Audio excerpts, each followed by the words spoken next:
Buenos días, amigos, amigas.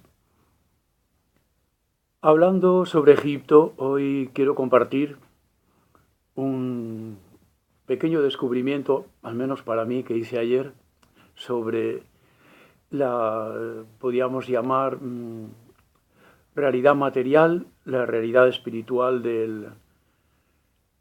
de la cultura, de la civilización egipcia. Es difícil ver las cosas desde dentro. Os preguntaréis, ¿y cómo que desde dentro? Nosotros no somos herederos de la cultura grecorromana. Y yo os digo ahora, pues no somos herederos de la cultura grecorromana. Somos herederos de la cultura judeocristiana. Y esa cultura judeocristiana tiene, como es evidente, dos nombres, judeo y cristiana. La parte judaica, la parte que corresponde a Judea, la parte semítica, está en el principio de la cultura a la que nosotros pertenecemos y por la que os he dicho que es difícil ver las cosas desde dentro. El inicio de la civilización, de la cultura, de la espiritualidad y del pensamiento egipcio está en Judea, está en las tribus semíticas de 4 o 5 mil años antes de nuestra era. La otra parte de la palabra cristiana es el final. Insisto, nosotros somos herederos de esa civilización y de esa cultura egipcia, no grecorromana. Y el cristianismo, que es lo que respiramos, lo que nos guste o no tenemos dentro de nuestras mentes, de nuestros corazones y fuera, en forma de templos, construcciones, arquitectura, costumbres, fiestas, nos guste o no, esa es nuestra cultura. Lo interesante es conocerlo y saber que existe esa realidad.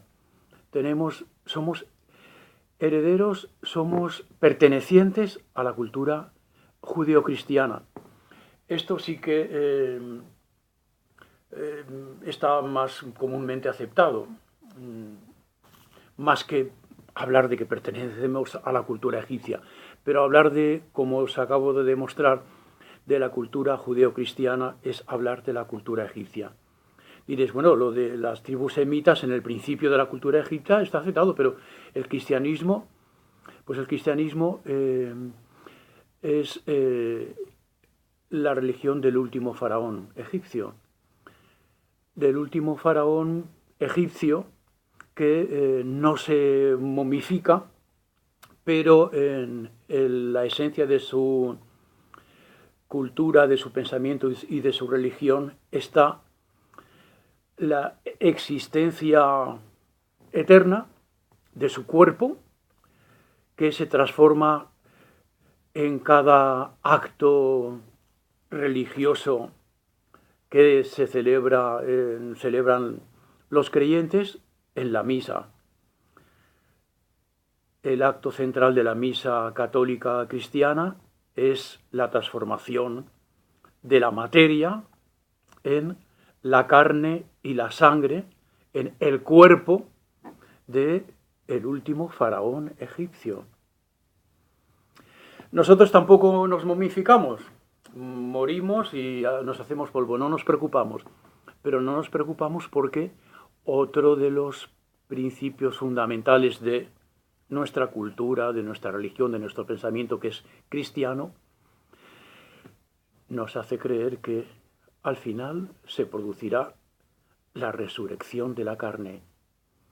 Con la segunda venida del Mesías, todos nuestros cuerpos, existan como existan, hayan sido despedazados, estén convertidos en el polvo más absoluto del desierto, recuperarán las formas nuestras formas corporales que tenemos en este momento. Este segundo dogma, como es fácil entender, de lo más esotérico que se pueda uno imaginar, es un dogma de fe de la religión cristiana.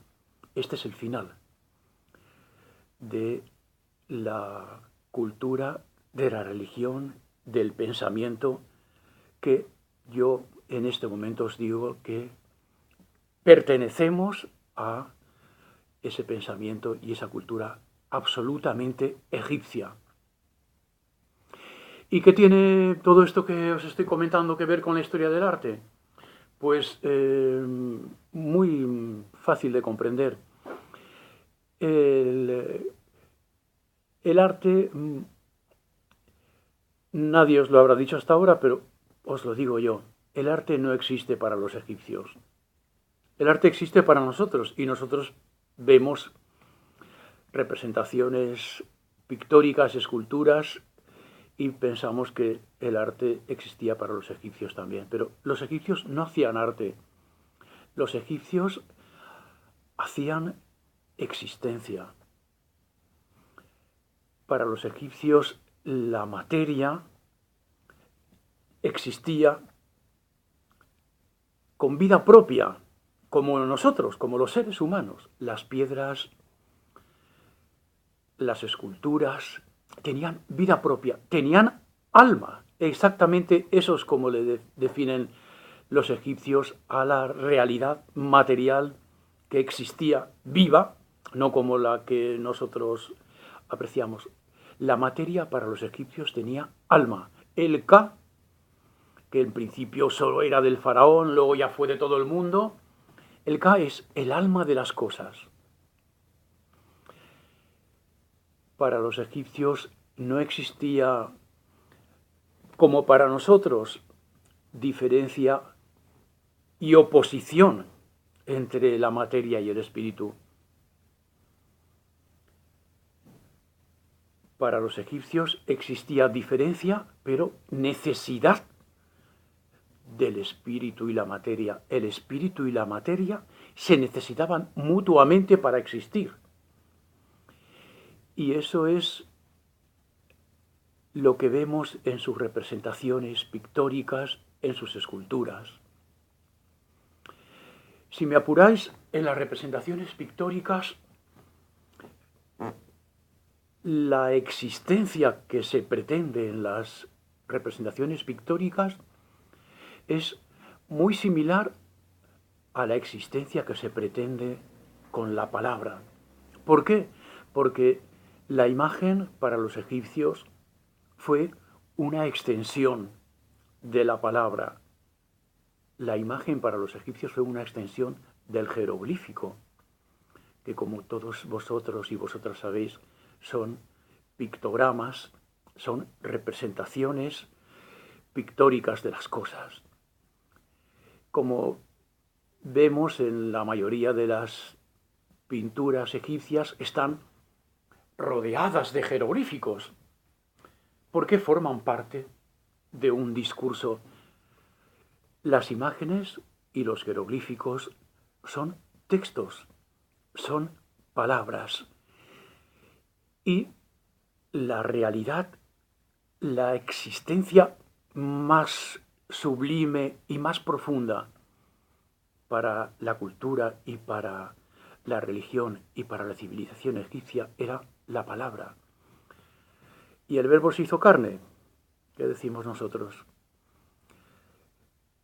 En el próximo vídeo hablaremos de la importancia y del porqué, de las consecuencias, del porqué nosotros hemos sido capaces de pensar en el arte como una realidad material independiente del espíritu y las cosas, aunque no del todo, ciertamente. Muchas gracias por vuestra atención.